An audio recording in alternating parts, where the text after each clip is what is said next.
Isang pamilyang may simple at payak na pamumuhay, pinagbubuklod ng pagmamahalan at pananampalataya. Alang-alang sa pagtamo ng pangarap na tagumpay, lahat ay maiaalay ng ama at ina upang mahandugan ang kanilang mahal na anak ng isang maganda at maunlad na kinabukasan.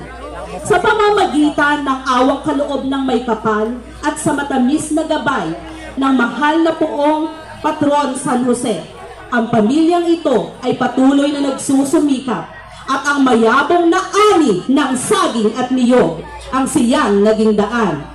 Kahalintulad ng pamilyang ito ay ang buhay na tinataglay ngayon ng bawat mamamayan ng Bungabong, na sa tulong ng masaganang ani ng saging at niyog ay patuloy na isinusulong ang kaunlaran ng bayan at itinataguyod ang mga kabataan sa kalinangang pang-edukasyon.